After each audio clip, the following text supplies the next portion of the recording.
We see the world through the subjective lens of our subconscious mind.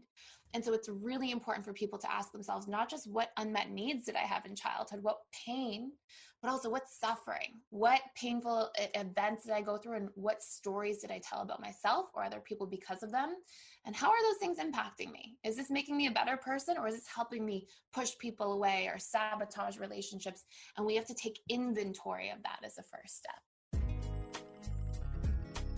Welcome back to the Balance Boldly podcast for ambitious women in business and a few brave men. I'm your host, Naketa Ren Thigpen, here as always to make sure that you have an excellent opportunity to invest in yourself. Did you hear that? Hashtag invest in yourself. A little personal development goes a long way, which is why I am thrilled to wrap up this year with this woman who has been a beast to get on the schedule, by the way. Like, her schedule is a whack-a-doo-doo, and it is awesome because we love our ambitiously bold women with very productive, not busy, very productive schedules. But I have been hunting her down. I don't even know how many times we've been back and forth like, no, this one has to work. It has to work. So right now, we get to wrap up the year in season 22, all about fully living the life you teach with Miss Thais Gibson. You guys, wait, you are in for a treat. All right. Give you a little background on Miss Thais. She is an author, speaker, and co-creator of the Personal Development School. You see why I love her already? Okay, hashtag that. Love her already. Personal development is my life. Anyway, she's extremely passionate about personal growth, the subconscious mind, and connecting with others. Thais is best known for her contributing work and research on attachment theory and the impact of attachment trauma on our adult romantic relationships. After overcoming her own challenges with addiction in her early years, Thais is profoundly determined to educate people on how they can reprogram painful or limiting programs in their own mind. Thais, welcome to the Balance Boldly podcast. How are you today? I'm wonderful. Thank you so much for having me, and thank you for the wonderful introduction. You're welcome. You made it easy. Like, your background, your go through. How many certifications are you up to now? 14, 15, 25? I think I'm on my 14th, yeah. Maybe a little excessive, but I love this stuff. So, yeah. Not at all. You are not excessive. You are a woman who is passionate about transformation, and that resonates with me. You're probably the first woman on the show in a really long time where I can have that same conversation. I'm like, I don't know how many degrees and certifications I have. At this point, it doesn't matter. I'm just focused on you. And I get to say, I'm like, yes, she understands what I mean. Hashtag nerd life. Right? Very true. Very true. So awesome. Tell all the listeners a little bit about Thais Gibson and kind of what pulls you forth these days. And what, sorry, was the last part? And what pulls you forth these days? So right now I'm in a space where I'm just absolutely loving life, honestly. I know it's been a tough year for everybody, and I definitely, my heart goes out to everybody from that perspective. But you know, our whole school is online, working hard, sort of trying to maintain that work-life balance like you're talking about. And I would say we're sort of at a point right now with our business, which is really nice, where because everything's we're working from home, everybody's working online. It's really easy to have those healthy habits. So, have an amazing morning routine going, a nice productive day of work, try not to be too busy, but productive. I love that you mentioned that. And then, and some nice evening habits as well. And just sort of in the flow in 7 areas of life and feeling good about everything. Yeah, no, that makes sense. So what made you decide to dive in this end of the pool? Because you have a very layered history, right? Like, your life speaks for itself. Like, you could push certifications aside and be like, I have so much experience in this grow through that alone allows me this space of credibility to be able to pour into other people who might be relating. But you took it further and started to invest in your education, your own, being coached, being trained, being advised. What made you decide to go another route? So for me, it was very, very personal, obviously. So I guess I can share a little bit about my background. So I grew up in a home where there was probably a significant amount of attachment trauma. And, as a child, you don't really realize what's going on. You just think, this is weird. There's a lot of crazy stuff going on here and things like that. And then I was also an athlete. So I was trying to get a soccer scholarship to leave from Toronto and go to the US and play soccer and all that stuff. And that was sort of a big goal I had my whole early childhood. But in my scouting year, I had a bad knee injury and had to have this big surgery. And it was right before my 15th birthday. I had the surgery, and right after that, just immediately addicted to painkillers. Before I even knew really what addiction was, to be quite honest. Like, I remember having my first set of withdrawals and going, what is this? Like, what's going on with me? What's happening? And not even knowing enough about addiction in and of itself to know what I was experiencing at the time. And so I went through, and I had this very strong desire to be like, what, like, get myself back. Like, who am I becoming? What's going on? And seeking out these painkillers from a girl who was selling them to me at school, this whole thing. And I remember feeling like there was just this very intense battle within me, where every day I'd go home at night and I'd be like, this is the last time. I'm not doing this. I would journal. I'm going to avoid her in the hallway tomorrow. I'm going to do this. And I would put all these things together. And I just felt like I was fighting this tremendous battle within myself. And one of the most intense and painful things about addiction in and of itself is that, it's tormenting. It's you say, this is it. I'm going to stop. I'm not going to do this. And you lose the battle day after day after day after day. And it's very defeating. And so I couldn't understand that. And I'd always been somebody who was very strong-willed and very determined. And like, if I put my mind to something, I could make it work. And this was like, I was just helpless. And one day, I was pretty high functioning at the same time. I still ended up getting a soccer scholarship, going off to school. But I was struggling on the inside. Like, outside things looked okay. On the inside, I was in pain and suffering. And I had this one day where I was leaving a class and I was actually thinking, like, I don't even know if I can keep doing school. I don't know if I can keep, like, I was thinking, like, doubting everything about life at this point. And I had one of the students in the class, we were chatting about something, and he said, oh, well, your conscious mind can't outwill or overpower your subconscious mind. And in that one sentence, he encompassed that entire struggle within myself that was like, this is why you are suffering the way that you are. Because I would say one of the hardest parts about addiction is just the torment, this like losing battle. And it was like earth shattering for me. And so from that moment, I was like, I need to learn everything I can about the subconscious mind. And I had already in the summertime gone to rehab. I had already, like, on school breaks, like, I was trying all these different things. I wanted to get better, but I just couldn't. And so when he said that, it was like, oh my goodness, everything makes sense. So that really put me on a journey of like, I'm going to understand everything about the subconscious. And that was one of the profound things that I learned is your conscious mind cannot outwill or overpower your subconscious mind. We can reprogram, we can do different things around it. But if we don't engage the subconscious mind in the process of transformation, we're just going to be hitting our head against the wall. And we look at things like people's New Year's resolutions, and it's like, I think the statistic is something like 88% of people fail their New Year's resolutions in the first 7 days. Exactly. And it's because if we don't have our subconscious mind connected to what we're trying to achieve, connected to our goals, connected to everything that we're trying to do around us, then our subconscious mind will always pull us in the direction it desires. And so that was a huge turning point for me. Obviously, part of why I ended up doing all this work around like hypnosis and NLP and understanding the subconscious mind further, because I wanted to know everything about how it works and what we can do. And that was definitely the profound tipping point of what allowed me to be able to become sober and have a healthy life. And then I've gone on to apply that to like career goals and reprogramming limiting beliefs and financial goals and removing lack beliefs and all these different things. And so it's been a very powerful experience.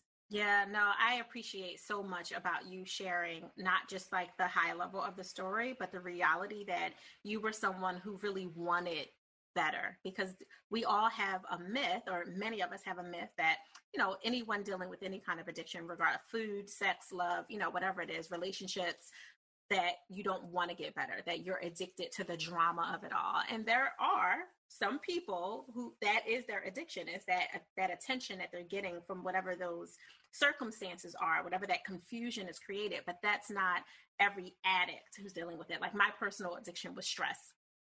You could pack it on, and because I got that endorphin hype, that dopamine hype from just like, oh, task done. It didn't matter that the migraines were coming on more. It was like, I was chasing more of it. And for me, it was the stress and hiding from all of the trauma, right? Like hiding from all the wounds that I didn't want to see, smell, touch, taste any of whatever was oozing out of that. So I just got deeper and deeper into the busy. And I wanted to be better once I understood that there was an actual addiction in the first place, which I know for some people, that's the other part of it. So they're like, oh, I'm not addicted. I just like eating. I just like drinking. I just like sex. I just like, right? Like, it's just, yeah. Yeah. But whenever we have this part of us where there's detrimental downsides to it, and we are literally trying to create change, we're like, okay, we want to make a shift, we want to do something about it, and we keep falling back into the same patterns, it would be classified as some form of addiction. And every addiction is there to cover up some kind of trauma that's unresolved at the subconscious level. And it's always some form of distraction. Not everybody who goes through trauma will become addicted, but everybody who's addicted to anything has gone through enough trauma that they're willing to have this coping mechanism to try to deter themselves from having to feel and be with themselves in that. I'm so grateful you said that. I just had a conversation with someone the other day that really didn't think that they had any kind of trauma at all. And they are uber independent. When I say like, at the cash register, they're like, oh, no, don't bag my things. It doesn't matter. They're like, oh, no, I got it. They want to do everything. They're not trusting at any level. And so we were having that conversation, and they're not a client. They were just, I like a tea conversation. So I was only going to go, but so deep, right? You have to have permission to go further. But it was telling them they needed to really look at that. She's like, I don't have any trauma. We're wealthy. We had this, we had that. And as we had more of the conversation, she talked about having multiple nannies, right? And having the nannies be her parents, even though her parents are alive and were physically there, they would often push her away. And she ended up sharing a story about her having like a fever. She just remembered feeling really sick when she was about 5-6 years old. She went into her parents' room to just get some loving, like, oh, I don't feel good. And they just immediately push away. Oh, go see whatever her name. I'm going to say Lisa. Go see Nana Lisa, your nanny, and just basically get out of here. And that was her first micro trauma, right? 100%. And it's so funny because as you were talking, I'm like, she's dismissive, avoidant attachment style. Yes. Sure. Because you said she wouldn't let people bag her groceries. I'm like, I know who she is. But that's, trauma. And this is in the words of Dr. Gabor Mate. It's one of my favorite quotes about trauma. He says, trauma is the things that happen that shouldn't have happened, like physical abuse, emotional abuse, whatever it might be. And also the things that didn't happen that should have happened. So like emotional neglect, we should have had that nurturing. We needed that to thrive, to grow, to trust, to feel safe connecting to others, didn't get that. And so when there's an absence of that, those are the traumas that go most overlooked, most unseen, and are most, swept under the rug. But those are sometimes the things that impact us most profoundly. And we will always see, because of how the subconscious mind works, the things that we didn't get. If we didn't do some work around it, you can bet we're in a state of re-traumatization in the relationship to ourselves because we are not giving ourselves those exact same things. And so, the people who are emotionally neglected, they're going to grow up and be the most emotionally neglectful around their own emotions, their own needs. And so we have to be able to recognize those sort of under the cover things that often get overlooked and be able to go, okay, how am I actually reenacting this in the relationship to myself? And that's a huge point of change. I want to break out the maracas, and I can hear the person that's going to edit this saying, don't do that again. They're so loud, but I'm going to do it anyway because you just hit like one of those moments. I'm like, yes. They hate when I do that. Don't do that. You know how much we have to do to bring that noise down? But yes, and you can see me. You guys that are listening can't see me, but Thais can see me. I'm like bobbing my head like a bobblehead because you are dead on. And you hit my favorite word, my third favorite word. My first is balance, my second is boundaries, and my third is relationships, right? And you said the R word, and the fact that it not only impacts your relationship with yourself, which is the most crucial relationship you can have, but then obviously we spill it out. right? Like we spill it out onto other people. So I would love for you to share like just what you've seen in your work and maybe even with your own story, like how when you're fragmented within self, because you're aware something is wrong, you may have even appreciated that there was some trauma that wasn't your fault. So you've gotten to that level, but now you're just trying to figure out, what do I do next? Like, what am I supposed to do with this? Like, yeah, I'm overly independent and I've always been patted on the back for being so independent, right? Like the world rewards me for the thing that I'm doing to cover up from not healing. 100%. And I think one of the most interesting things when we talk about relationships, and I love that you highlight the relationship to yourself first, because that's where everything is. And it's so funny. We have this Facebook group, and I saw somebody post yesterday. I'm all about like meet your own needs. We have to be able to meet our own needs at least 50% of the time, but healthy interdependence requires that we can also not block ourselves from receiving our needs being met by others, that we can advocate for our needs from others, and that we can communicate what our needs are and know them. And this person had wrote this message being like, that's BS. I don't want to meet my own needs. And I hear that, we think like that and we go through pain around it. But I said to this person, like, when we look at trauma, when we look at pain we go through in relationships, how did something that maybe happened when you were 8 years old or 7 years old, how is it still impacting you in your 40s, in your 50s? How is that possible? And what's actually happening at a subconscious level is we have to be firing and wiring those same neural pathways over and over again so that they're still hardwired, so that they're still an operating part of our paradigm. Otherwise, they would atrophy over time, because neural pathways literally atrophy like muscles. Like if we stop working out our bicep, we stop getting that strength there. And so they become unusable after a while. And so we can know that if any trauma in our current life, any pattern in our current life, in our relationships is still showing up that's related to something all the way from the past, you can bet you're in a state of re-traumatization in the relationship to yourself. And I found that there are two ways that this always happens. And there's two little looking glasses we can have into the subconscious mind to see where this is coming from. And one is, like we talked about, the needs that were unmet. So I love to ask people, what are your 3 greatest unmet needs from childhood? And how do you still not meet those needs in your relationship to yourself? Or how do you not advocate for those needs in your relationships to others? And if we have some work to do there, you can bet we've actually kept that neural pattern or paradigm of trauma alive without meaning to on autopilot our whole lives. And the other side is we have pain, right? Which are the unmet needs. Pain is, in a way, good. Pain is there to help us grow and evolve. It's there to direct us. We have to adapt, change. Pain is also how we survived for so long as a species. We had hunger pains, we went to get food. If we were thirsty, we did something about it. Now, suffering is the story we tell about the pain. It's the meaning we give to the pain. So maybe somebody has, the pain of feeling disconnected or isolated because of some of the things that have gone on in the world in 2020. And then if they turn around and go, oh, I'm never going to have friends, or I'm always going to be alone, or it's because I'm not interesting enough or lovable enough that I'm feeling this way, that's the suffering. It's the storytelling. And that's the other way that we've kept trauma alive within us. And that's exactly what we spill directly into our relationships. So when we look back on the painful experiences we went through, we have to ask ourselves, what meaning did I give those traumas? How did I decide what I made that trauma mean about me or about other people? And those are your programs that we are reprojecting directly back into our relationships, because our subconscious mind and this filter of programs literally is the lens we see the world through. We see the world through the subjective lens of our subconscious mind. And so it's really important for people to ask themselves, not just what unmet needs did I have in childhood, what pain, but also what suffering, what painful events did I go through, and what stories did I tell about myself or other people because of them? And how are those things impacting me? Is this making me a better person, or is this helping me push people away or sabotage relationships? And we have to take inventory of that as a first step.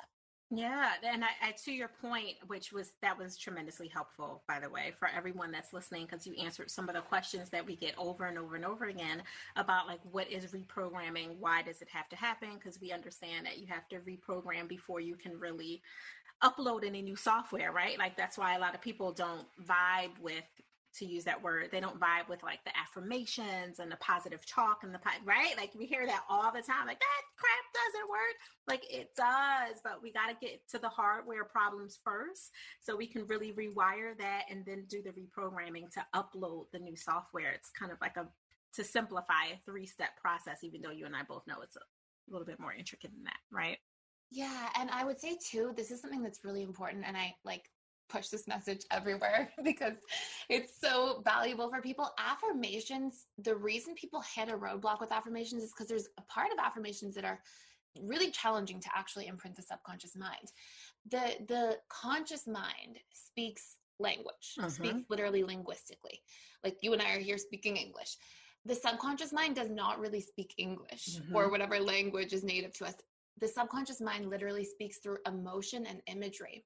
So when we're trying to do reprogramming work, if we're only using words, it's like we're trying to connect and you and I are trying to do like some kind of deep conversation together and we're speaking 2 different languages. It's going to be really difficult and things may not imprint and resonate. So what I tell people is when you find those painful programs, let's say you had this trauma when you were a kid, and let's say your parents divorced, they didn't really show up for you during that divorce, and maybe you made that mean I'm unlovable or I'm unseen or I don't matter. And let's say you find that and you go, oh my gosh, this is a really painful story I've been carrying, not just in the relationship to myself and how I treat myself, but then that's spilling into everybody around me. And that's this really big trigger that shows up in my romantic relationships and my working relationships. How do I reprogram? Well, what you want to do is you want to actually take that, oppose it. So you want to be able to go, I do matter, or I am lovable. And you want to find 10 to 15 pieces of evidence a day for about 21 days. And the reason we look for evidence is that every time you pull up a piece of evidence, it's actually an image laced with emotion. So all memory is colored with emotion. And if I go, I do matter to my partner, and here's a piece of evidence, oh, the way he looked after me when I was sick the other day, the way he, whatever it might be, that's actually going to pull up an image in your mind, which is the language of the subconscious imagery, and that's colored with emotion, the way you felt when that was happening. So now we actually use our conscious mind to speak the language of our subconscious mind, and then we can actually imprint and reprogram. So it's like isolate those programs first, get really clear, and then you can apply that. And if you do it in the first hour of the day or last hour before you go to bed, we're really suggestible at that time. We're producing more alpha and beta brainwaves. So we're really open to be imprinted. And by the end of 21 days, you've really installed a deep program in your subconscious mind, and that old one can atrophy away. You know what I was going for, right? Listen, you broke it down so clearly. And Thais, that was amazing on so many levels. That you simplified it, you organized it, and you provided it in a really digestible way. So I am positive that all of the Balance Boldly listeners, the brave men and those bold, ambitious women are like, how do I find out more information? But we're not going to go there yet. You hit it so well. So before we even get close to wrapping up, because I want to be mindful of your very productive and full schedule. The second favorite P word in my vocabulary, by the way, hint, hint. But before we go into that, I would really like for you to share how doing that work for yourself and, for your clients that come along and, report back to you their testimonies of doing their work. What are the benefits of really embracing it to live the life that they're teaching, selling, preaching to others? What are those real life benefits look like for people? Yeah, it honestly, it's immeasurable. So the first, I'm just going to speak from personal experience. And of course, we've had thousands of people go through this now and all these testimonials, all these amazing things, but I'm just going to speak to listeners as a human right now. And as somebody who carried a lot of, I like to think of our subconscious mind as being this bag that we carry on our backs our whole life. And when we have some really positive experiences and things are working for us, we get to take some rocks out of the bag. But when we have a lot of negative experiences, we keep putting rocks in that bag. And the more we put rocks in the bag, the more we weigh ourselves down, obviously. And, the subconscious mind is also wired, because it's very survival oriented, to focus more on negative experiences than positive. It wants to remember all the bad things that can happen so it can protect itself. But that does not help us emotionally. And I would say some of the biggest things you will see, number one, when we start really getting those rocks out of our bag, we have so much more life energy back. Wake up feeling more energized, sleep better at night, all these different things. Number two, our internal dialogue, when it really starts to change because we reprogram some of those painful beliefs, I don't think we realize how much our internal dialogue is affecting us. And because we go through the punishment reward system of you're good, you're bad, you get punished for doing things wrong, rewarded for doing things right, most people don't realize they're in a state of reenacting that system in the relationship to themselves all the time. And that's exhausting. Imagine if you have somebody following you around all day being like, oh, you're an idiot for making that mistake at work. Oh, you're this, you're that. It can almost be abusive. And so when we get out of that state, we feel better emotionally. We feel positive. We feel, and remember, the thoughts we have throughout the day produce emotional reactions, which are made up of neurochemicals. So literally our thinking impacts our neurochemistry and thus our physiology. And so we have less cortisol. We have more, this is deeply impacting us. And then I would say we stop personalizing things so much because we don't have all these core beliefs that are getting pushed on. Oh, I don't matter. Oh, I'm unlovable. And that's why the person did what they did. And I would also say we become clear about what we want and we feel more fearless to move in the direction of it because we don't have all these things, all this meaning we're giving to all of our circumstances because of it. So, get energy back, have clarity, feel way better about yourself and your life, have healthier, more thriving relationships, personalize things less. Like there are tremendous benefits. And I think everybody owes to themselves the ability to just take a look at what's going on inside of them and be that loving, kind person in the relationship to themselves and show up with compassion and work on your internal dialogue in some of these programs because we sometimes as an adaptive species don't realize how much they were weighing us down. I loved every single element of it, just like you're inside my brain, which is a very nice and scary place to be on multiple levels. So one of the analogies or metaphors actually that you used was the backpack. And there's a friend of mine that I love dearly. She's Trinidadian. She's from Trinidad. And she used to walk around all the time. If she was really like frustrated, she would say that's not going in my backpack. Like that's your issue. That's your stuff, right? That I love. So as soon as you said it, I'm like, I'm going to call Roxy and tell her. Thais Gibson said you were right for that. I love that. Thais, when you're not out here just really helping people have better introspection, being able to really do the rewiring, the reprogramming, to upload the new software so they can live their best life, no pun intended there, because I know people say that kind of cheeky term all the time. But when you're not doing that, how do you give yourself permission to pause? Oh my gosh, I am a very introspective person. So I love people and I love connecting with people, but I live for like my reflection time and like having that quiet time and space alone. So a huge space where I find like my pause is I'm definitely a meditator. I meditate twice a day, every day. You get to observe all your subconscious patterns during that time. I love journaling. It like fills my heart. And I definitely have a big like spiritual morning and evening routine, prayer, all those different things. And I allot every morning for about 45 minutes when I wake up, set my intentions, do all that stuff. Every evening before I go to bed, I have about an hour and a half where I'm like, this is my me time. This is my time to just like connect, be quiet, reflect. And I think that is something I live by and that I cherish, honestly. A girl after my own heart. I love all the pieces of this on so many levels. You'll understand when we end the recording. There are just some things you guys can't hear. Okay? No. No, I love that. So how can people connect with you and get access to more of the goodness you have, including the free gift that I believe you have for everyone? Yes. So we are located at personaldevelopmentschool.com. And we have an offer through there. There's a coupon code. I guess we can put it in the show notes for everybody, and a free gift that comes with it. And then on there's basically 38 different courses that I've written on all these different things, how to reprogram your subconscious, you name it, lots of stuff. And I also put out free daily YouTube content. So at Personal Development School Thais Gibson, there's a tremendous amount of videos on there, all sorts of things where people can just learn a little bit more about this whole dynamic. I love you to life. You have been an amazing gift for all the listeners. Your energy, your vibration, like all of it is perfect. And it's been so amazing chatting with you. I love your energy and everything you bring into the conversation. Thank you. We try. We have our days. No. You are awesome. Thank you so much again for spending your time with us and for just carving out this hour, because I know how full your schedule is. You know how I know? Because of the dozens of conversations with your team. Thank you for your patience and for bringing me on. I so appreciate it. You are more than worth it. You can add that to the rewiring. You are definitely more than worth it. This was amazing and a fantastic way to end the year. Like, hello, 2021. Yes. On so many levels. And hopefully an easier year for the collective. Oh, yes. We will stand in intention together on that one. Seriously. Balance Boldly listeners. Oh my goodness. Was Thais Gibson not fantastical?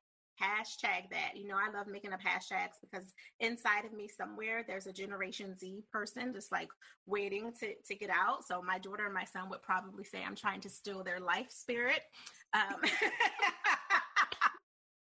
always talking in hashtags and they're like, Mom, stop. You're too old. Cut it out. That's not true. Right? I love it. That's what I hashtag all day. Just be making up words. I love it. Oh God, this was so fantastic. I am sending my love, my light, my energy. I know Thais Gibson is standing with me as we both give you the most amazing wrap up to the end of 2020 as you all go into 2021. I look forward to seeing you on the other side of the moon, on the other side of the year, and just walking into something even more powerful than all the blessings and lessons that all of us have earned, because we have earned them throughout the entire last decade, let alone the last year. So as always, you can follow me at Ask Naketa if you have any questions, or just shoot me an email at asknaketa@thigpro.com. You guys know already that I'm everywhere, Instagram, Facebook, you name it, at all those places. If you have not already received the gift that was my survival memoir and personal transformation story, Selfish, Permission to Pause, Live, Love, and Laugh Your Way to Joy, go get it. Go get your gift off Amazon, Barnes & Nobles. It's 400,000 locations. Go grab it. Take time to enjoy the 209 pages of my blood, sweat, and tears. And then we can laugh about it later when you give me a 5-star review and tell me how fantastical I am as well. Okay. Sending you off with love and light. I want you to go create your balance and create your joy. But remember, for the love of God, please do it boldly.